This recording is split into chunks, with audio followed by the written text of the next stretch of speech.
Have you hit a roadblock or a setback? Today we're talking about how to rise above limitations and find ways to keep focused on our goals on this episode of Coffee with Tea.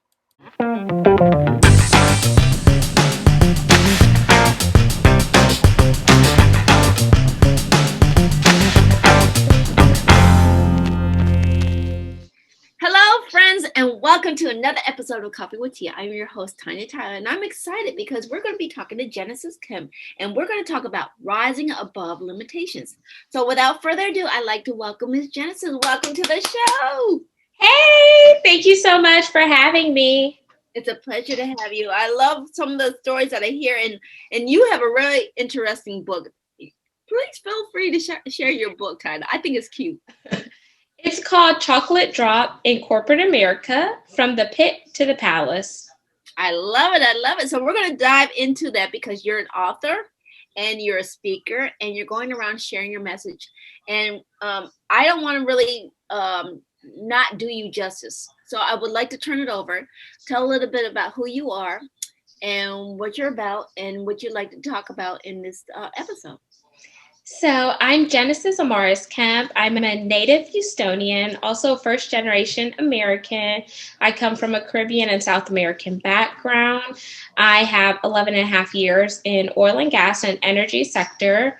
I have been working for this particular Fortune 500 company for the last 7.5 years, where I endured a lot of trials and tribulations, but those helped me become the woman that I am because they stretched me beyond my comfort zone. I did a lot of roles and activities that I wouldn't have picked for myself per se, and they weren't really fun, but they helped me learn more about myself and grow.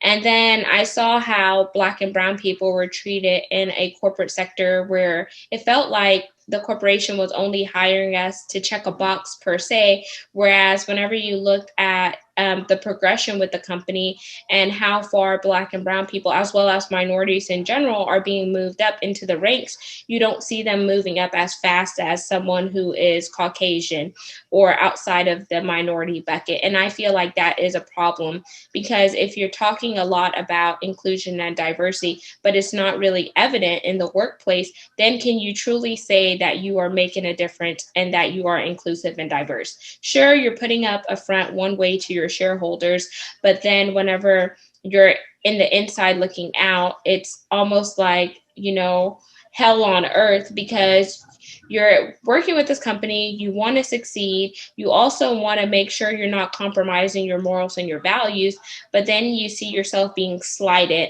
So I talk about that in my book.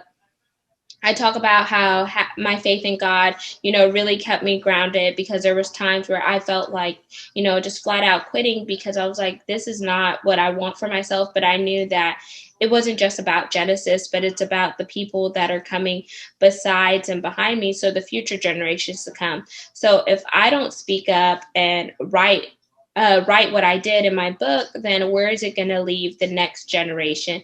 And I just think about, my ancestors and how, they paid it forward and paved a way for me. So the least I could do is return it by speaking out about my trials and tribulations, by giving tips and advice, and really having those open and fluid conversations because I don't know it all. So it takes me partnering with other people to create a domino effect, because I feel like so many times people go through different struggles in life, but they never talk about it because they're afraid of how they may be perceived or they're afraid of the backlash or whatever. But it's time for us to be unapologetically us and, run limitless and fearless in order for the world to know that we are here and we're here for a purpose. I love it. I love it. That is a huge purpose. And so I know we connected on before, and I know I shared a little bit about the fact that I retired from the military, so I can understand some of the struggles that you face in a different concept. So thank you for sharing your story because, like I said, I love the fact that there are people fighting on so many different levels on so many different things. So how did this? I mean, I know you shared because you experienced it with corporate, but how did you know that this was, based on your faith, how did you know this was your I guess baton to pick up and say, this is my time to fight. This is what I need to fight for. So I've always been a writer, and I've written other things before, but they were mainly just for me and part of my self-care. But it wasn't really until like I got confirmation from someone who is an author and who's been where I've been, where she pretty much told me, hey, you should really put this in a book. You have something. And I felt like I heard it 3 times, and I'm big on numerology. So I feel like 3 was the number of confirmation for me, because I kind of categorize it as the Father, the Son, and the Holy Spirit. So the whole trilogy there. And I felt, okay, God, like, okay, you're telling me what's up. I'm going to pump my brakes and I'm going to drive slow and I'm going to listen and be obedient, because I felt like, okay, if not now, then when? Because so many times we're like, okay, I'm going to do it later, or I'm going to do it whenever. And then that time never really comes. And then you end up being one of those dreams that end up in a graveyard. Right. So what would your recommendation be about somebody who's dealing with this situation, but they're afraid, or they're feeling like there's nobody who's hearing me? What would you say to somebody like that?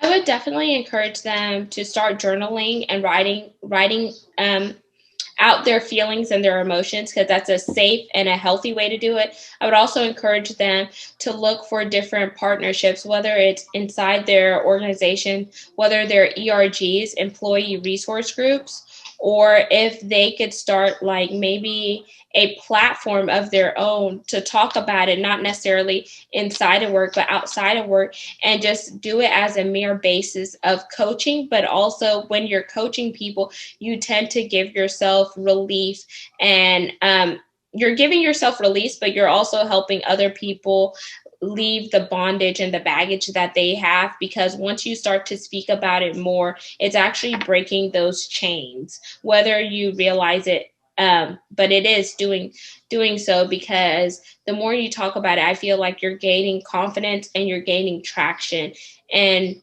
that helps you overcome it a little bit. I would also encourage those people to find a safe space or a mentor, someone that they can confide in, but make sure, of course, there's a trust factor that's built there. So, once you confide in that person, what you tell them is going to stay there, because you don't want anything to be misconstrued or taken out of context.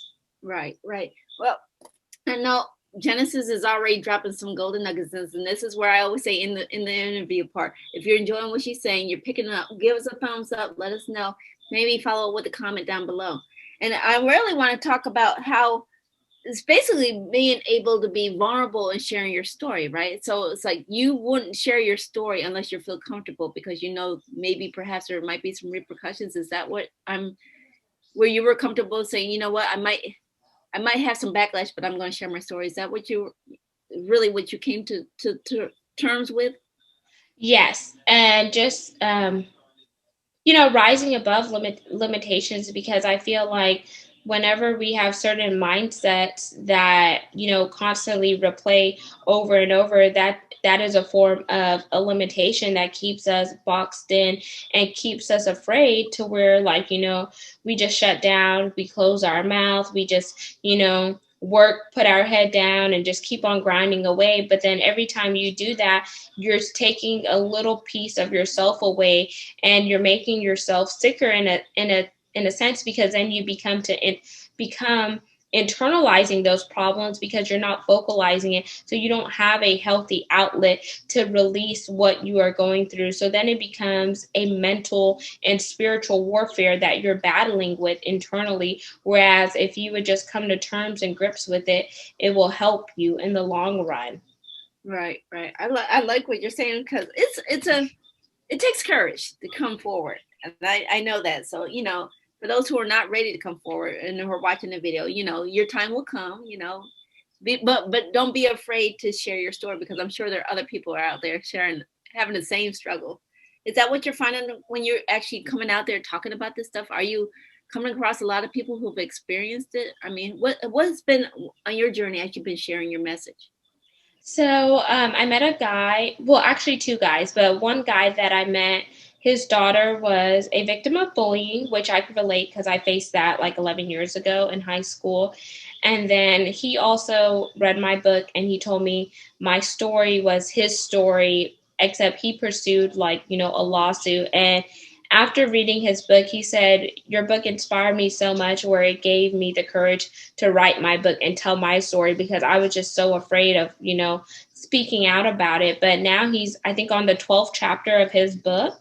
And it's just amazing because I was like, okay, that's the type of impact that I wanted, not just to educate, but also to have a call to action where once people are done, reading the book, and this is what the book looks like, I want them to, jumpstart and have their own discovery exercise, come to terms with what they want to do and how they could be a change. Because like I said, it's not just about people that look like me. It's about everyone who has been slighted in the workforce. And it's about breaking down those barriers and getting the recognition and the credit you deserve, but also being given a fair shot so you can, go for as far as you want to, not just waiting on someone to tell you, okay, I think you're ready for this, Right. And I had people in the education system that told me they resonated with it because whenever they're teaching students that are Black and brown, they could see that the way they're taught is a little different in comparison to other people. And I'm like, well, how are we really setting up our children for success if we're not teaching on a same level playing field? And I said, I don't think that's doing justice. So not only is inclusion and diversity important in a work setting, but it's also important in the education setting as well, because I feel like the younger kids, they're at an age where they're moldable, they're pliable, and they're like a sponge where they absorb everything. And they should know that it's okay to be different. It's okay to celebrate people who are different, and it's okay to build partnerships and not be in competition with one another. Because if we just give them a mindset where it's competitive all the time, then that's not going to help them bridge the gap and connect the dots, because they're always going to be, okay, this person did this, so I need to do this. Versus if you take your assets and partner it with someone else's assets, you could get an extraordinary experience if you just let those things down. Because not everyone wants to be in your position. Not everyone wants to be the boss, but we have to find a balance and know where the equilibrium is in order to, be an effective society and an effective contributor. Right. So Miss Genesis, Did that help answer your question? Oh yeah, your answer. I'm just thinking of like the next question because it's like I'm trying to figure out how to say it. It's like, are you really encouraged? Are you? Are you looking to like get people to speak up when they're seeing it, or are you trying to educate that this still exists? I mean, there's two folds on how you can come at this, providing a solution. So I guess what I'm saying is, are you encouraging people to speak up and say, this exists, or are you trying to educate people like, this is what you're doing, or this is how it's perceived? You see what I'm saying? Yeah, I want it to be both. You need to speak up because the speaking up is going to help educate those, because if people don't recognize that it's a problem, how is it going to teach them to do better? So we need to speak up so they know what the problem is, but then we also have to educate those people who are ignorant on how to combat it and how to provide an effective solution in order to move forward. Because if not, we're just repeating these gruesome cycles. Right. Well, thank you for the clarification on that, because I just wanted to make, like, sometimes I'm always trying to think, what would the audience be thinking, like, how do we deal with this? What if say, oh, it doesn't exist? Yeah, it does. It does exist. Even if you don't understand it or you don't experience it, it still exists. So, Miss Genesis, what's the one message that you really want everybody to take away if they heard nothing else that you say from this interview? What's the one thing you want them to understand? Don't sit back and remain silent whenever you know there is a problem and that problem is evident. I think it's so important that we all do our parts to be part of a solution versus part of a problem. Another tip I would tell people is to practice my 3 R's, which are refuel, refocus, and realign. You have to refuel so you don't reach a period of burnout, because if you're in a burnout, you can't help yourself, let alone help someone else. You have to refocus whether you're on your passion drive or you're in your purpose drive, and you have to see what works best for you and not what works best for everyone else. Because if so, then that means you're being a follower versus the leader that you were created to be. And then realignment is a form of recalibration where you get yourself back into alignment and in one accord. And so the easiest way I like to train and teach on that is, if you think about a vehicle, we all drive a car. Whenever we get an oil change done, they tell us that we need to realign our tires in order for our car to perform optimal, so it's not being pulled to the left or the right, or our tires aren't wearing down faster. So if we're going to take that important step to realign our tires, then it's so important that we realign ourselves mentally, physically, and emotionally. Because if you're out of balance and out of whack, then what good are you going to be to yourself, let alone society? Right. I love that. Thank you. And also, like I said, can't believe how fast 20 minutes is. What would you what's one of your biggest goals that you really want people to understand when they hear your interviews? What's the goal that you'd like to have for this year? For this year, 2021, inclusion and diversity SME, so subject matter expert. And I also want to have the title that I call myself as Genesis, Jen with the Moses, also the firecracker that is willing to go above and beyond and not settle for less. So whenever people think about me, I want them to think of me as a trailblazer that's not only fighting for Black and brown people, but that's fighting for, equality, combating social injustice, and really teaching on inclusion and diversity and what it is and how we can do better collectively. Right. That's an audacious goal, my friend. I think you're going to do it. You're a go-getter. So I also want to wrap up. Where can people find more information about you, your book, and if they want to connect with you, how can they find you? So I am on Facebook as Genesis, that's Genesis,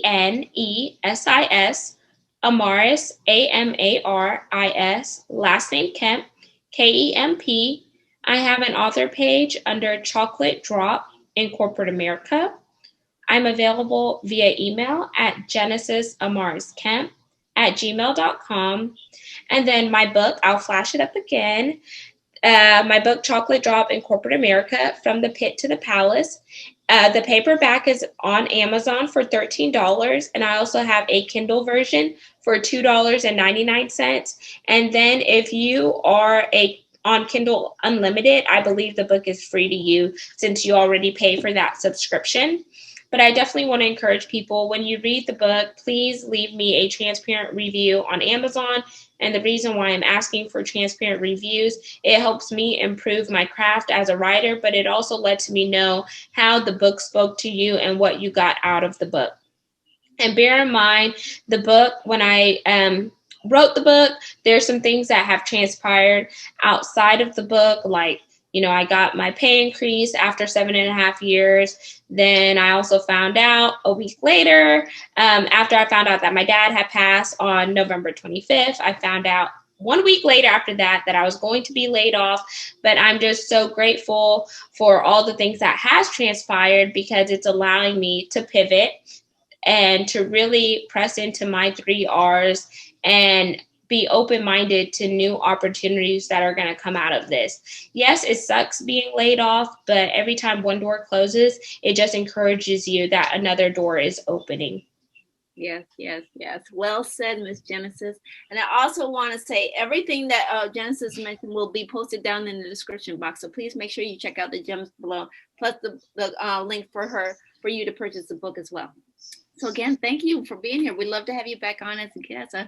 Would love to have you follow up and share more, what you've shared, what you'd like to take back, and maybe some of the things you want to work on, so we can help you get that goal. Thank you so much. I would love to come back. So whenever you're ready, just reach out to me. And I just want to thank you so much for letting me share on your platform, and just the fact that you could relate to some of the things, even though we're both from different backgrounds, one being military, one being corporate America. There's really no differentiation, because whenever you're Black and brown, you go through different struggles no matter what level that you're at. But it's just about, being courageous and really, partnershiping. And it's so good to see another African American woman supporting another one. So Yes.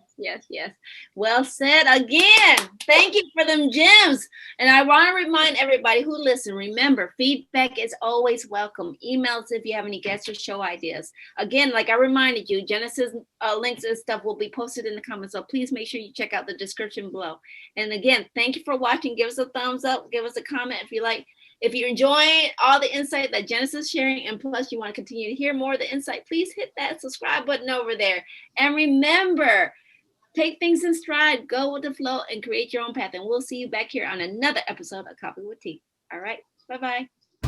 Share with us, what was one of your takeaways from today's show? Post your answers in the comments.